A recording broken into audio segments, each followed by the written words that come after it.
The warm, spicy air in Lagos was alive with the vigor of nightlife. That's where our story begins. Picture this.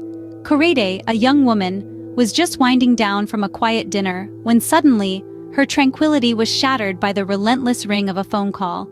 It was an interruption she didn't expect, a disruption she didn't want. Her heart sank as she looked at the screen. Her younger sister, Ayoola, was calling. An all-too-familiar pang of anxiety stirred inside Korede.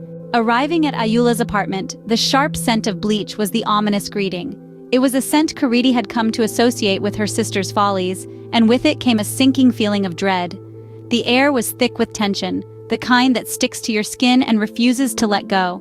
As she stepped further into the apartment, the reality of the situation began to take shape. The mess was larger than usual, a grim testament to Ayoola's latest conquest. Korede's heart pounded in her chest, the rhythm echoing the urgency of the task at hand. This was a dance they had danced before, too many times. Korede, always the responsible one, cleaning up Ayoola's messes. But each time, the burden grew heavier, and the secrets harder to hide. This time, however, was different. A new unease settled in Korede's heart, a fear that was unfamiliar and terrifying. Another boyfriend, another mess, another secret for Korede to bury.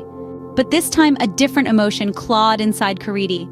A new figure had entered her life, a man of compassion and intellect, a doctor from her hospital. He had been a distant admiration, a beacon of hope in her otherwise bleak world. Yet, as fate would have it, he was now drawn into the dangerous orbit of Ayoola, her sister. As the bond between Ayoola and the doctor began to grow, Korede found herself in an emotional whirlwind. She was caught in a tug-of-war between the affection she silently bore for him and the loyalty she owed her sister. Every smile they shared, every whispered conversation she overheard, was a dagger to her heart. But the fear that gnawed at her was far more profound. Ayoola's track record with men was a grim one. The thought of the doctor being entangled in her sister's dangerous web was a chilling prospect. Couldn't he be next? This thought sent shivers through Korede.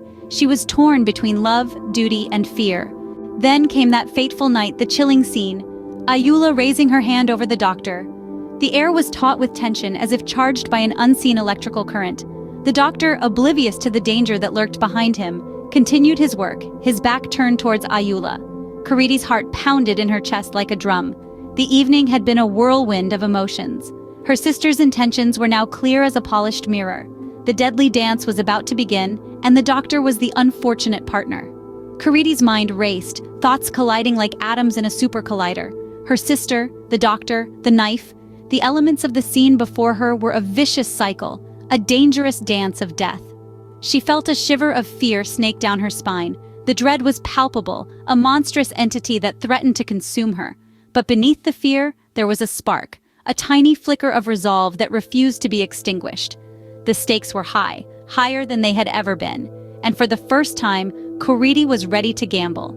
Her decision was a silent scream in the stillness of the room, a scream that echoed the desperation and determination that had seized her. She lunged forward, her hand reaching for the knife, her heart screaming for the doctor.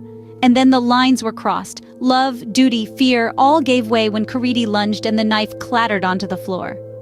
The echo of the clattering knife was a chilling reminder of the step she had just taken, a step into the unknown, a step towards a new dawn. Amid the echoes and aftermath, Korede realized the complex layers of her loyalties woven tightly around love and duty. The chaos of the night had faded into the stark clarity of the morning, and Korede found herself standing alone, staring at the rising sun. Her heart was heavy, but her resolve was firm.